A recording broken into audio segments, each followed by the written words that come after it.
Depois de falar de crédito digital, agora a gente vai falar de seguro digital. A programação da CEO Conference traz agora o tema Remodelando a Indústria de Seguros.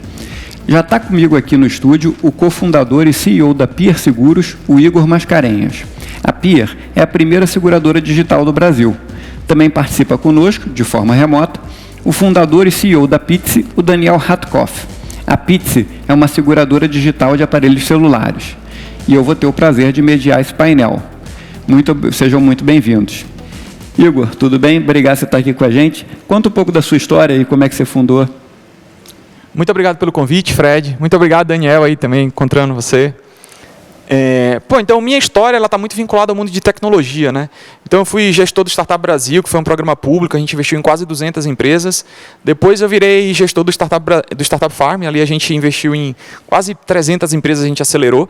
E eu olhei muito esse mercado financeiro. Olhando o mercado financeiro, entendendo a oportunidade, a gente recebeu excelentes projetos do mundo financeiro. E nada de seguros. E ali começou a aparecer um primeiro estalo do que poderia ser feito nesse segmento.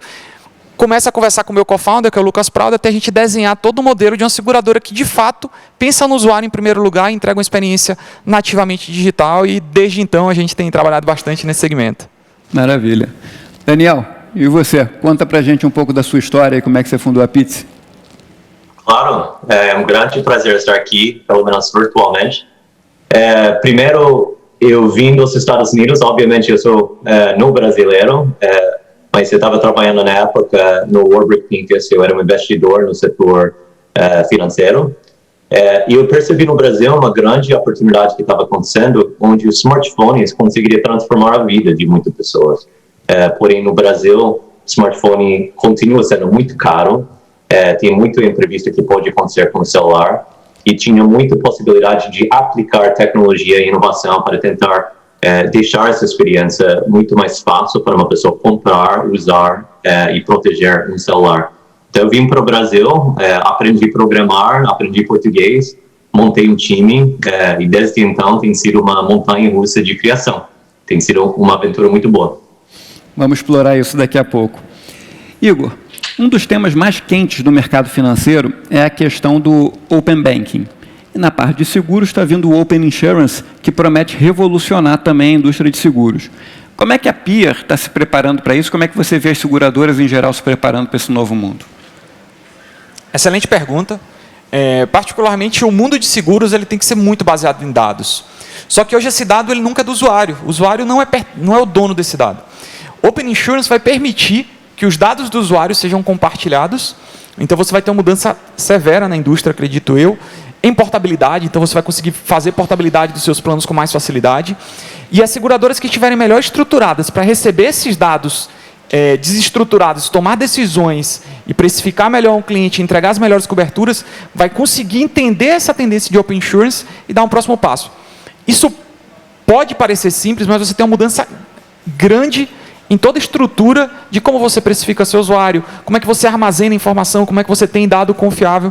Então, toda a estrutura de dados, engenharia de dados, o que a gente chama de Data Lake, e como você toma decisões baseadas nesses dados, sejam eles estruturados ou não, vai ter uma mudança muito forte.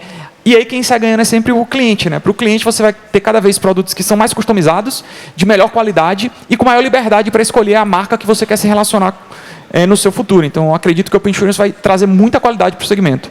E qual é a previsão de entrada mais forte no Brasil? Hoje a gente está discutindo consulta pública do Open Insurance. Eu diria que em menos de 18 meses a gente não vai ter, de fato, essas portabilidades funcionando com tanta ênfase, e aí você não vai ter produtos pensados para isso.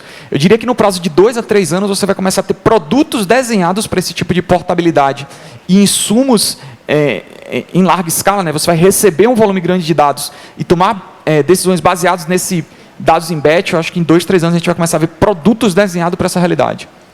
Maravilha.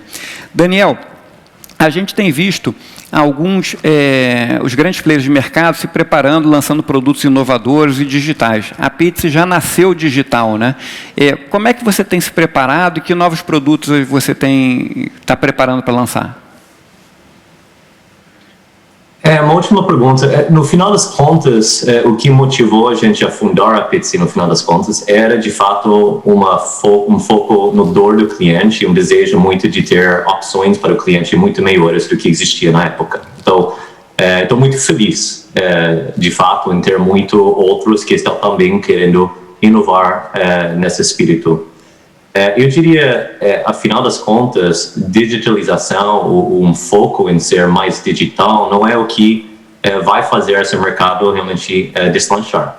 É parte, mas no final das contas, muitos grandes players têm legados, então tem sistemas legados, tem burocracias, pelo fato que eles são grandes e têm que gerenciar esses processos que eles têm internamente. Então tem uma questão de como atacar isso, e por isso que eu acredito muito numa parceria entre grandes empresas e startups que estão com agilidade para testar coisas novas. E eu acho que o que a gente tem focado muito no nosso caso é culturalmente ser uma empresa que aprende rápido. E isso tem sido o nosso foco. Então a gente tem um roadmap de muitos produtos que a gente vai lançar que são bem diferentes, mas no final das contas nossos clientes que acabam nos guiando. Então esse seria o grande investimento que a gente tem feito em como a gente consegue criar uma orelha enorme para escutar do mercado, escutar dos clientes, quais são as dores reais e pensar em como experimentar e testar rapidamente possíveis soluções para escalar. Esse negócio que você comentou é bem importante não só para o mundo de seguros, mas para qualquer startup ou empresa em geral, né? Escutar o seu cliente, escutar a dor dele e ver como quer endereçar. Porque tem aquela famosa brincadeira do Henry Ford, que ele fala que se eu tivesse perguntado para meus clientes, eles teriam pedido cavalos mais rápidos, mas, na verdade, quando você escuta que ele quer ir mais rápido do ponto A ao ponto B, você acaba conseguindo criar um novo mercado que vale bilhões, que era a indústria automotiva, né, Daniel? Exato. Maravilha.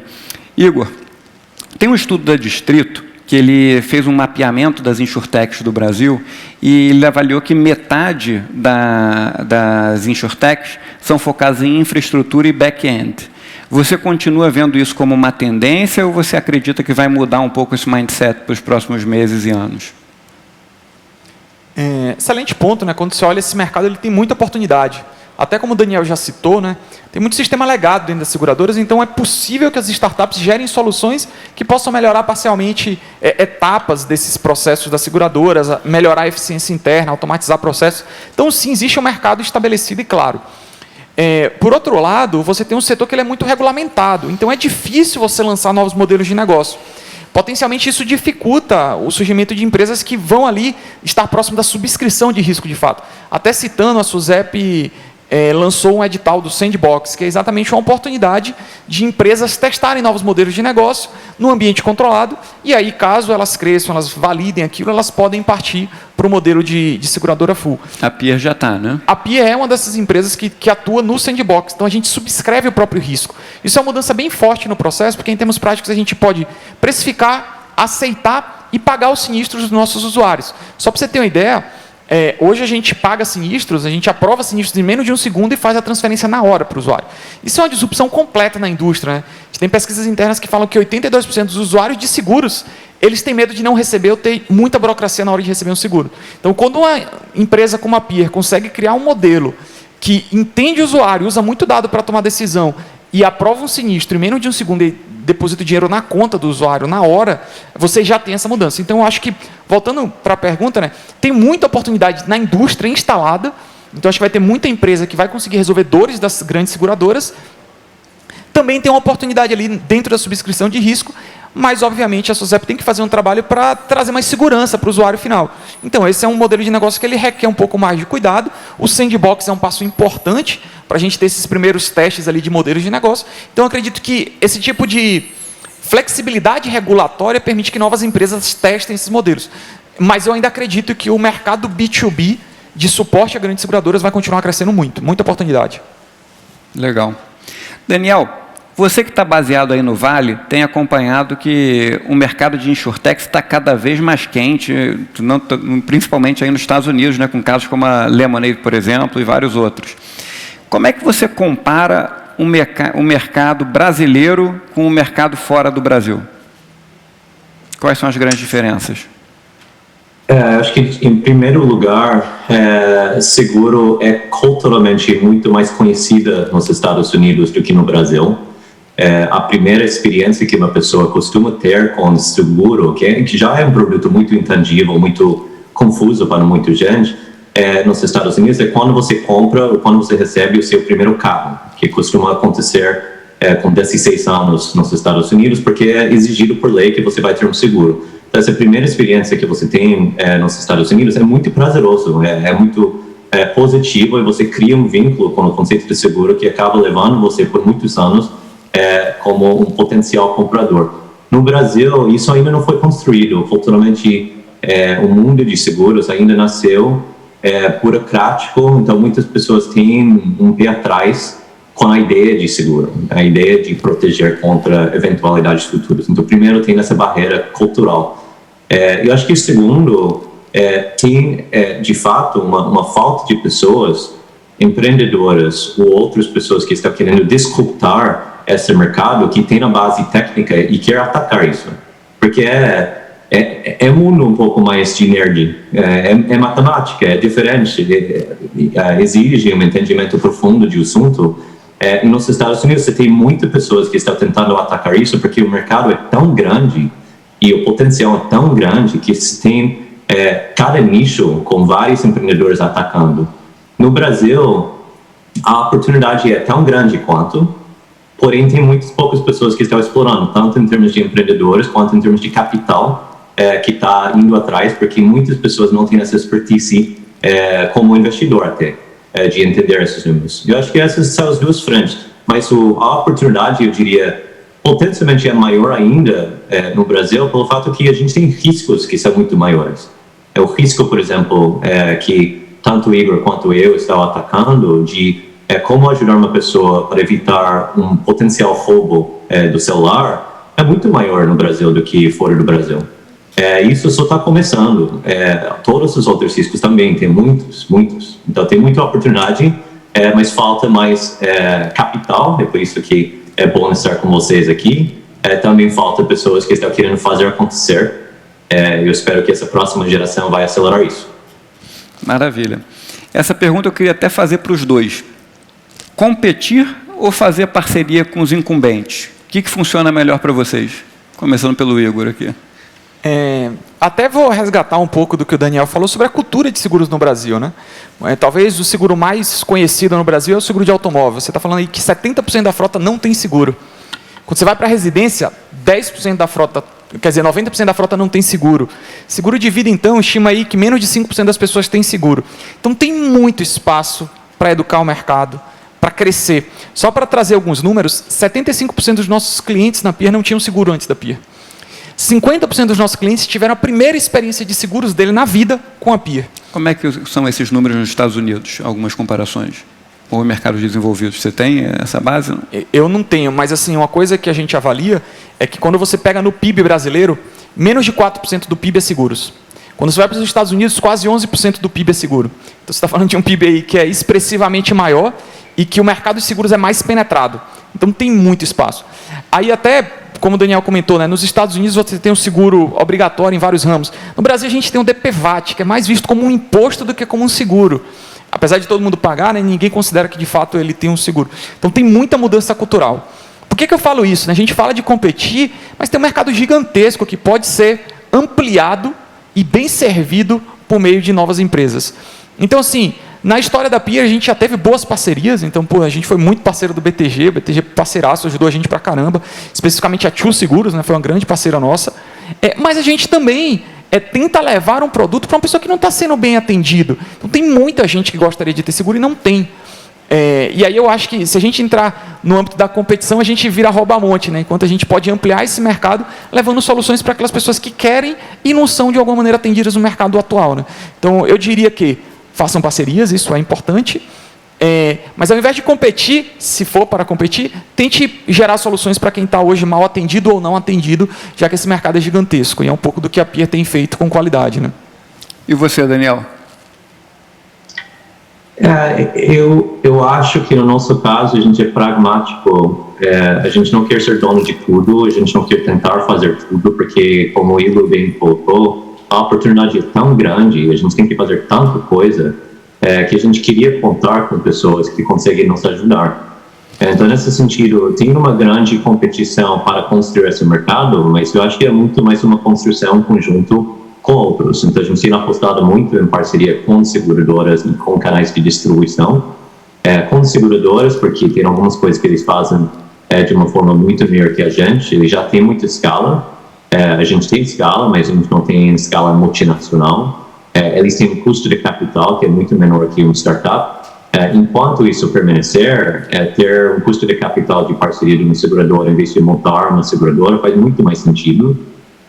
Enquanto a gente consegue inovar e testar coisas novas e fazer parcerias não acaba desacelerando esse processo, é muito melhor fazer essas parcerias do que tentar construir tudo sozinho. Maravilha. Aproveitando que a bola está com você, Daniel, ontem eu tive a oportunidade de mediar um painel aqui também com empresas tech na B3. A gente viu que do meio do ano para cá, do meio de 2020 para cá, mais de 10 bilhões de reais em ofertas na B3 foram de empresas tech e que estão cada vez ganhando mais protagonismo. Está chegando a vez das insurtechs também? Qual é a sua opinião? Eu acredito que sim, porque no final das contas, o mundo de seguros, o mundo de insurtech, é um dos modelos de negócios mais incríveis do mundo. Foi com base nisso que Warren Buffett acabou criando o Berkshire Hathaway.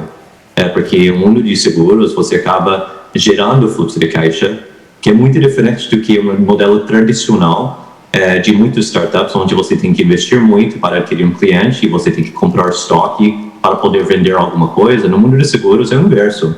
É um modelo de negócio que para o mercado capital e para muito investidor faz muito sentido.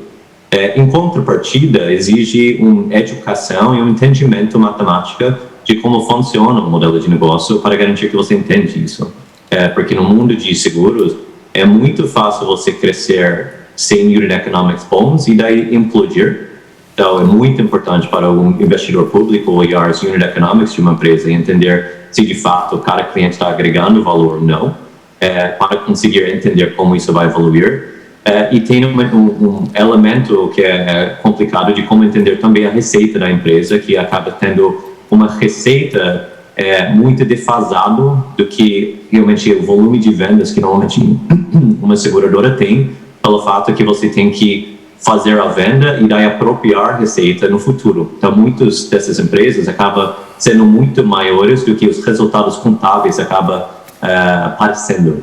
Então, esse é um ponto que eu acho que tem que ser superado, a educação do mercado. Mas sim, está chegando o momento sim, porque é um modelo de fato incrível. Esse ponto do Daniel é bem interessante, né, Igor? Que é essa questão de você apropriar a receita no futuro. A gente vê, não só nas insurtechs, mas empresas de tech em geral, muitas delas acabam privilegiando o growth vis-à-vis a rentabilidade no curto prazo. E essa educação do investidor, não só do público como do privado, é fundamental para que as empresas possam ter o suporte necessário, né? Dito isso, como é que você tem feito para atrair novos investidores para a Peer e que métricas você acha que eles deveriam sempre olhar, não só para a Peer, mas para empresas tech em geral? Muito boa pergunta, né? Tange muito a educação do mercado.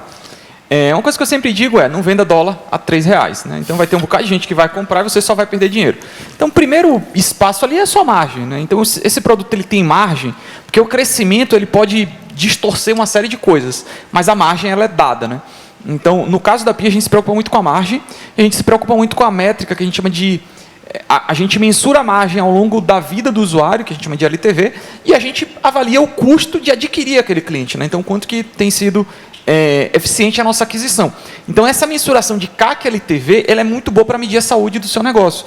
Porque, na maioria das vezes, a gente tem um CAC que ele é pago à vista. Até para quem está escutando a gente, se puder explicar o CAC. CAC é custo de aquisição, né? Então, normalmente, você investe R$1 milhão, você recebeu 1.000 clientes, você teve R$1.000 de CAC, por exemplo. Então, o CAC, você investe no presente e você recebe o lifetime value, que é o LTV, né, que é a margem do cliente ao longo do tempo. Então, isso é um fluxo de caixa negativo, que ele nasce negativo e ele vai ficando positivo ao longo do tempo. Então, quando você cresce muito rápido, você tem esse impacto muito forte de consumir capital crescendo e você vai ter um fluxo de caixa positivo no futuro. Então, garanta que você tem margem no produto, garanta que sua relação de CAC e LTV é saudável. No caso da Peer, uma coisa que a gente acompanha muito de perto é a frequência da nossa carteira, né? Então, como é que a gente usa dados para ter um melhor modelo de aceitação e precificação? Então, nossa frequência de carteira ela chega a ser 2 vezes melhor que o mercado. Então, isso é uma métrica muito saudável. Outra coisa que a gente se compara é a retenção da carteira. Quanto tempo o meu usuário fica? Só para trazer alguns números, hoje a gente tem 82% de NPS, que é uma métrica super alta, é world class. E a nossa retenção, ela é difícil avaliar com o mercado, mas a gente estima que ela é de 50% a 60% acima do mercado. Então, de novo, o cliente ele tem uma frequência de sinistro mais baixa do que a média de mercado, ele tem uma retenção maior.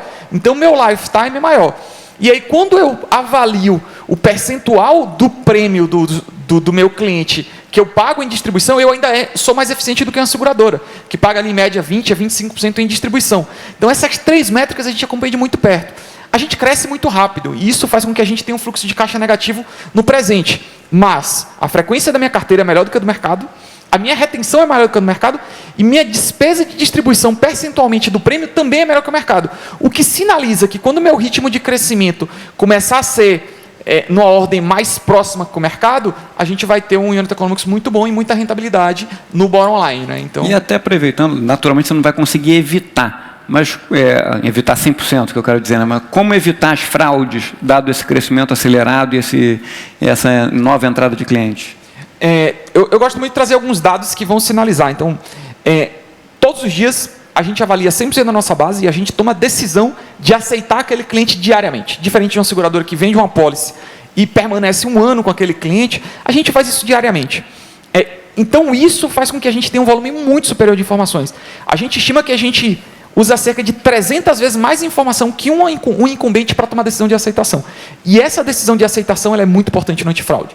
Além disso, toda vez que a gente tem um sinistro identificado dentro da nossa cadeia, a gente retroalimenta todos os gates de aceitação, desde do momento sinistro até o pagamento, até o quote, a cotação em si.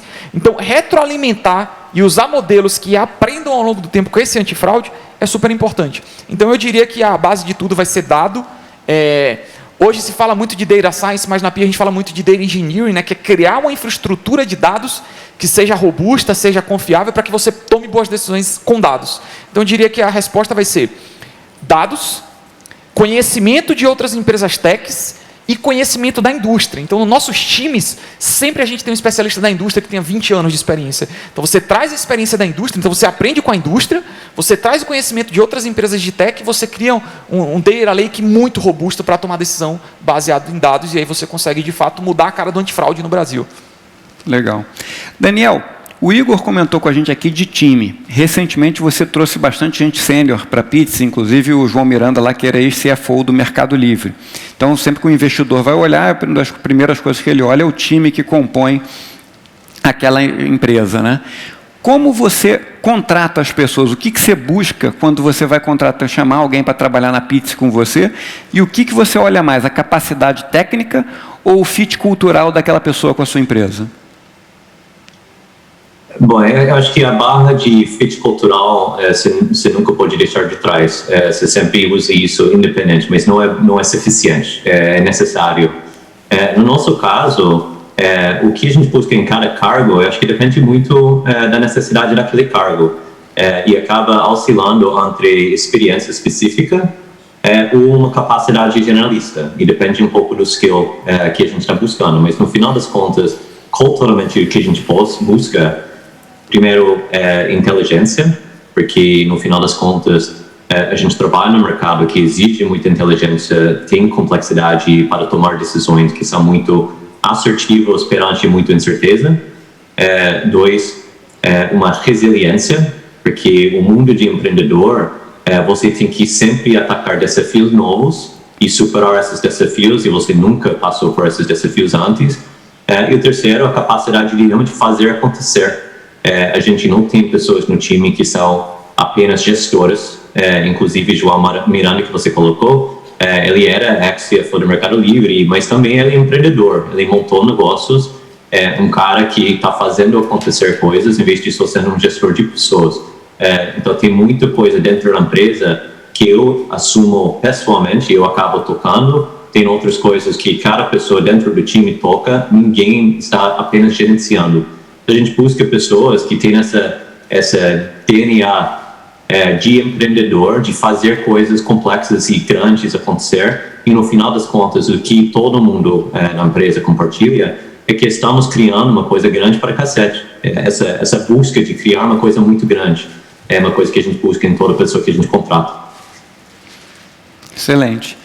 Queria aproveitar a presença de vocês aqui para explorar o modelo de seguros, e cada vez tem mais empresas entrando nesse mercado, né? Especialmente no mundo, cada vez surge uma nova. Quais são os novos modelos que têm feito sucesso, que têm chamado a atenção de vocês? Começando pelo Igor aqui. Sou suspeito, né? Mas eu gosto muito do modelo da peer, né? O modelo da peer, entre o usuário e o regulador, só existe a peer.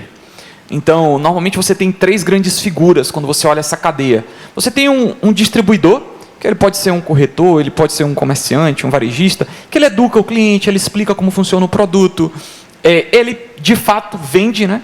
Depois você tem a seguradora, que ela precifica, ela aceita, ela paga sinistros, ela retém esse risco no balance sheet dela. E normalmente você tem uma figura que é super importante, que são os RPs ali, a gestão das apólices, que delimitam muitas regras de negócio da seguradora. Então, dividir isso em 3 partes faz com que a seguradora ela fique um pouco menos flexível, que ela tenha menos contato com o cliente, que o corretor tenha pouca influência no produto.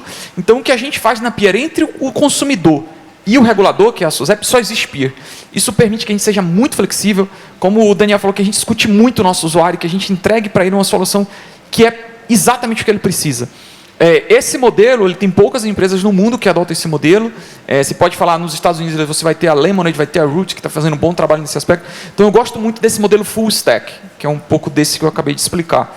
Eu acho ele muito relevante, eu acho que ele consegue levar uma experiência muito superior, e só a experiência gera uma retenção voluntária e de longo prazo, que é a chave desse mercado, entendeu? E você, Daniel? Eu acho que neste momento de pandemia, onde muitas pessoas têm mudado o seu uso de seguros normais, o que tem funcionado muito bem para muitos é Metromile, que é uma espécie de, você paga o quanto você usa, então é um seguro de carro que você acaba desligando ou ligando conforme o uso, e dado que muitos carros estão ficando na garagem, muitos clientes estão felizes que eles não ficavam pagando uma coisa que eles não iam usar. Acho que eles beneficiaram muito com isso. Também aqui nos Estados Unidos tem um modelo muito forte, eu acredito, que só está surgindo, que empresas que estão focando em startups e oferecendo todos os elementos de seguros que essa startup que está iniciando precisaria. Em vez de focar em produtos, focando na persona, focando no dor de alguém que está tomando várias decisões complexas e como ajudar essa pessoa a tomar isso da forma mais ágil possível, eu acho muito poderoso. Daniel, você falou uma palavrinha que mudou o mundo, né? Pandemia. Como é que a pandemia afetou o mercado de vocês? Aí começando pelo Daniel e depois a gente vem para o Igor.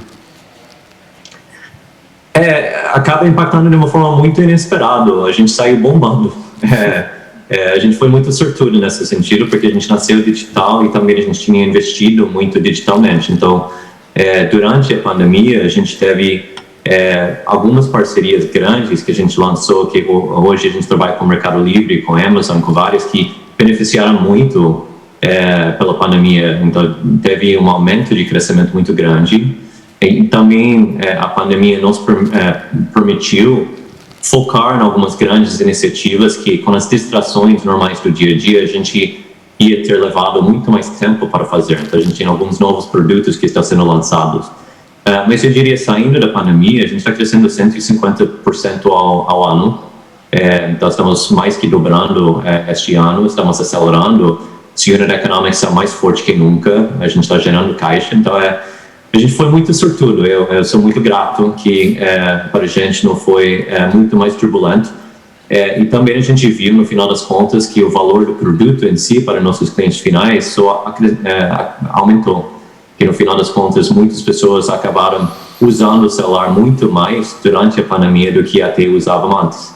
Então a gente saiu bem fortalecido. E você, Igor? Eu gosto sempre de falar da pandemia em 2 instâncias, né? Tem uma instância sanitária, que a gente vive ela intensamente, né? E tem uma instância econômica. Na instância sanitária, realmente, eu lembro que eu tive um papo com o Daniel, ele falou, só quando tiver vacina. Eu acho que tem quase um ano, né, Daniel, que você me falou isso. E realmente a previsão é só quando tiver vacina. Hoje é o primeiro evento presencial que eu venho depois do início da pandemia, então assim... Respeitando todas as regras da OMS. Lógico, teste PCR para entrar, tudo certinho. Então, assim, a crise sanitária, ela continua, a gente tem que ficar atento, então, escritório fechado, evitando qualquer tipo de aglomeração, as pessoas trabalhando de casa, com todo... A parte até de saúde mental, saúde física, então a gente fez um trabalho forte com as equipes em saúde física e mental. A crise econômica, ela foi muito diferente na primeira e na segunda onda no nosso caso. A primeira onda, ela tinha muita incerteza, ninguém sabia o que ia acontecer, ninguém ia saber como os governos iriam reagir. Então, na primeira onda, a gente sente uma forte retração. A gente percebe que todo mundo espera para ver o que vai acontecer. Naquele momento, a gente percebe ali, principalmente na demanda, a gente teve um efeito, a gente também teve um efeito na retenção. Então, pela primeira vez, a gente começou a ver um cancelamento mais acentuado na nossa base. Na segunda onda, isso já tem afetado muito menos. Eu sinto que já existe um pouco mais de previsibilidade do que vai acontecer. Então, economicamente, a segunda onda ela afeta pouco a Peer. E aí, também, né, grato por termos uma empresa que é digital, a equipe está segura, a gente consegue crescer, a gente tem crescido num ritmo super acentuado, mesmo vivendo um ambiente ali de crise sanitária. Então, a segunda onda para a gente afeta pouco o desempenho do negócio. A primeira onda, ela aumenta o cancelamento, ela diminui a demanda pelo produto na ponta, mas ali, pouco mais de 3, 4 meses, a gente já volta a ter um crescimento. Na segunda onda, a gente tem pouco afetado em termos de negócio e unit economics, né? Excelente. Acho que as duas empresas aqui, a gente costuma brincar que quando a empresa é boa, você tem excesso de oferta de investidores, né? Excesso de oferta de capital para esses empreendedores. O caso de vocês é esse o caso, vocês têm uma base de investidores bem forte. Então, como vocês olham, como vocês escolhem, na verdade, os novos investidores que querem entrar na empresa, né? E qual o papel dos investidores e do conselho que vocês montaram na gestão e na condução da empresa? Começando aqui pelo Igor. Eu gosto muito do modelo de decisão do Jeff Bezos, que ele divide as decisões em 2 tipos, né? Que são as decisões que são reversíveis das decisões irreversíveis. As decisões irreversíveis, você deve tomar os mais rápidos possíveis, ficar atento aos reflexos daquela decisão e alterar o rumo do caminho. Não é o caso de um investidor. O investidor é uma decisão mais do tipo irreversível. Significa que se você tiver um investidor, você nunca vai poder deixar de ser parceiro dele? Não. Mas é uma decisão que ela é de longo prazo. Então, acho que a primeira coisa nasce daí. Qual é a visão de longo prazo daquele investidor e a sua? Vocês têm um alinhamento de construção, de visão de longo prazo? Então, felizmente na Peer a gente já disse não algumas vezes porque a gente não viu aquele alinhamento de longo prazo. Felizmente ou não, né? Eu acho que o mercado brasileiro tem melhorado muito, né? Então a liquidez do mercado tem melhorado, isso faz com que boas empresas tenham acesso a capital. E o conselho? O conselho, eu tento dividir o que é papel de acionista do que é papel de executivo. E é engraçado porque hoje eu sou o presidente do conselho e presidente da companhia. Mas vestindo os 2 chapéus, eu tento separar que tem decisões que são executivas e que o time tem que ter autonomia para tomar, e até porque tem muito mais contexto, e tem decisões que são na ótica de acionista. Então a gente precisa levar e ser muito diligente com algumas decisões que elas também vão ser muito de longo prazo. Então, grandes mudanças de longo prazo, você vai mudar o seu produto, você vai mudar o seu modelo de negócio, você vai fazer uma aquisição de um parceiro, você vai fazer um contrato de grande volume, você vai atrair um grande executivo para a companhia, alinhe com o seu acionista. Você está tomando decisão para o seu negócio continuar crescendo, gere autonomia para o corpo executivo. Então, tentar dividir ali que decisão está no corpo executivo, que decisão está no âmbito de acionista, como conselho representando, é super importante. E a gente tenta fazer isso na Peer com muita ênfase, assim, de tipo, deliberar o que tem que ser deliberado, com todo o cuidado no conselho, mas dar muita autonomia para o corpo executivo conseguir aprender com velocidade e entregar resultado mais rápido. E você, Daniel?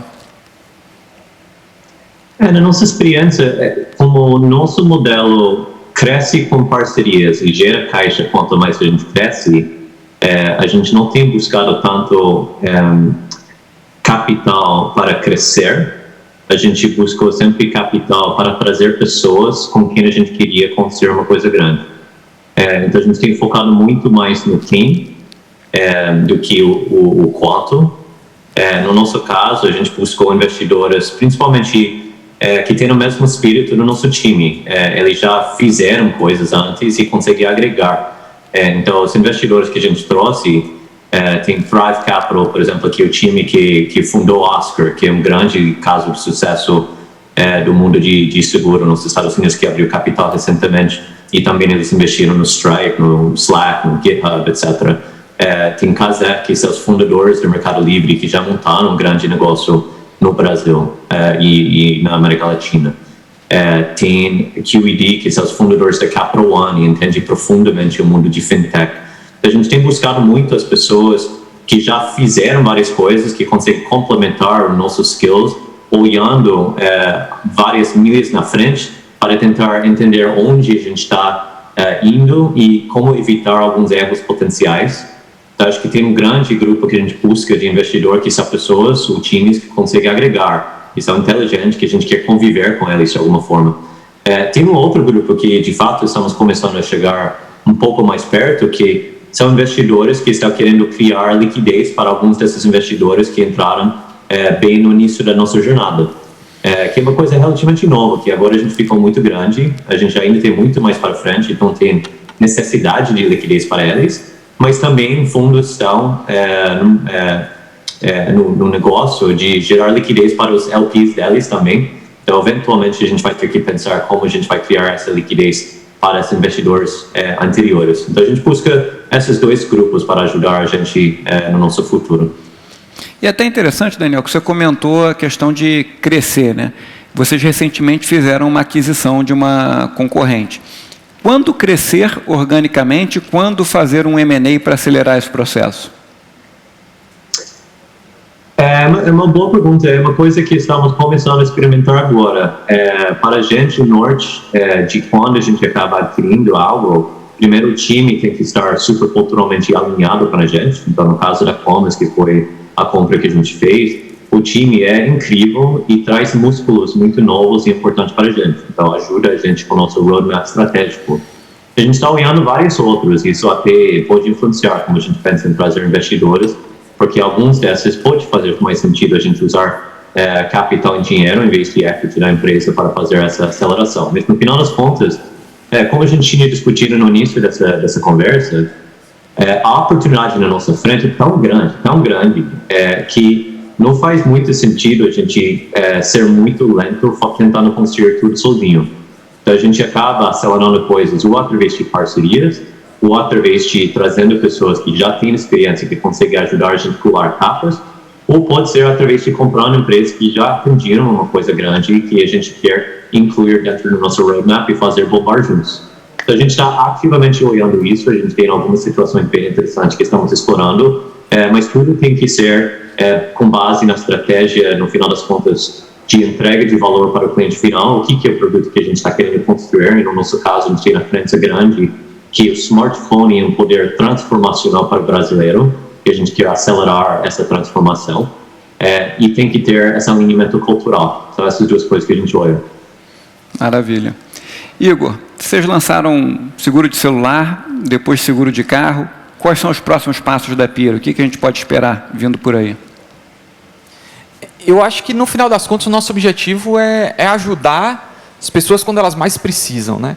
Então, para isso, a gente tem que conhecer profundamente o nosso usuário. A gente ficou quase 2 anos dentro do celular exatamente para conseguir entregar um produto que é encantador. A gente acabou de entrar no automóvel, né? Então agora a gente está muito preocupado em criar esse produto com todas as características, com muita qualidade. O mercado é gigantesco, tem N possibilidades, N oportunidades, mas eu diria que o foco da Pira hoje é fazer o melhor produto de seguro de automóvel da vida da pessoa. Então isso é um esforço grande, exige foco, atenção. Então nosso roadmap de curto e médio prazo é fazer o melhor produto de automóvel do mercado. E depois a gente vê quais são as possibilidades, e obviamente existem outros ramos que são atrativos, mas aí eu acho que é uma visão bem mais de longo prazo. E você, Daniel? O que a gente pode esperar da Pizza? Sim, é engraçado. Apesar de eu estar aqui num painel de InsurTech, estamos discutindo muito o mundo de seguros, a empresa da Pizza não nasceu para tratar coisas de seguros, e eu diria que a gente nem discute tanto o conceito de seguros internamente. A gente tem uma crença que tem norteado muito nossos investimentos e nosso crescimento, que é que esse negócio aqui, esse celular, é tão impactante para o mundo, possibilita tanta coisa, particularmente para a classe média para baixo do Brasil.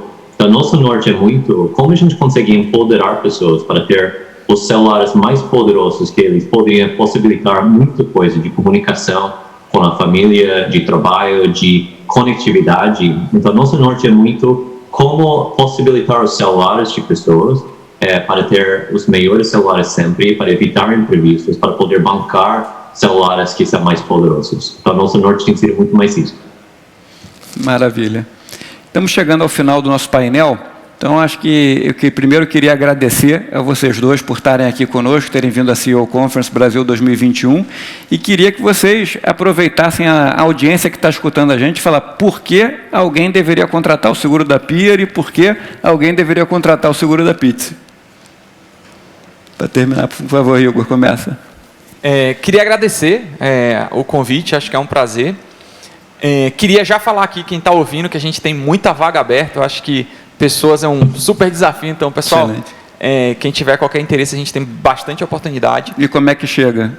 www.pier.digital. Então, lá embaixo você vai ter a área de carreiras, e dentro da área de carreiras tem dezenas de vagas abertas, e a gente realmente precisa de gente boa, animado para fazer a diferença. E aí eu vou ser muito sincero, eu acho que cada produto ele é melhor para uma pessoa. Então eu falo, entre no nosso site, a gente gosta de educar o cliente, veja quais são as opções. Ele é o melhor produto para alguém, eu não tenho dúvida disso, né? Quando eu falo que 50% das pessoas nunca tiveram seguro antes da Pier, significa que, velho, a gente desenhou o melhor produto para um indivíduo. Então, nosso produto de celular não tem carência, não tem franquia, ele foi feito para quem ele precisava de fato. A gente tem os reembolsos instantâneos, né, que são pagos em menos de 1 segundo.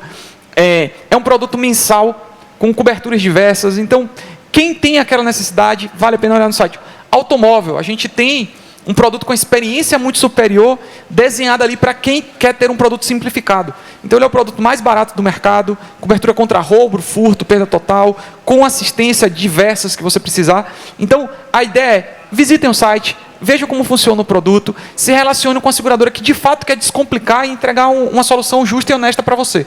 Então, convido todo mundo a entrar no site www.pier.digital, conhecer um pouquinho mais da empresa, conhecer um pouquinho mais do produto e se encantar com o que vocês vão ver.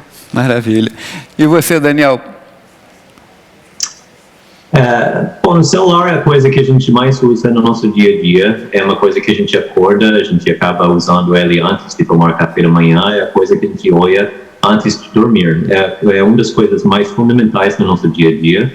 Todo mundo está investindo muito para comprar o melhor celular possível, mas poderia até gastar mais para comprar um celular mais poderoso se tivesse a segurança de saber se acontecer alguma coisa, você não tem problema com esse celular, você não vai ter que buscar uma assistência técnica, você não vai ter que comprar um novo celular, você pode investir com a confiança que você vai conseguir usar esse celular do jeito que você quer. Se você está querendo levar para carnaval para tirar fotos, se quiser estar na praia tomando fazendo ligações, você pode fazer. No final das contas, no Brasil, você tem metade de pessoas que acabam tendo algum tipo de roubo ou quebra o celular. Então, apesar de ser um produto de seguro, a gente pensa que é muito mais um serviço, porque todo mundo acaba usando. Então, é uma coisa que, em vez de pensar como se fosse uma proteção futura, é uma coisa que você vai usar no próximo ano, 2 anos, porque você vai realmente deixar o seu celular cair no chão e quebrar a tela. É uma coisa muito provável. Então, ter alguém que está do seu lado garantindo que você vai conseguir ter uma experiência muito boa de solucionar isso, solucionar rápido e não ficar desconectado é muito importante. Muito bom. Obrigado mais uma vez, vocês dois. Foi uma aula sobre seguros aqui, um mercado realmente espetacular que todo mundo tem que ficar de olho. Daqui a pouco a gente volta para falar de crédito novamente. Obrigado pela audiência. Um abraço.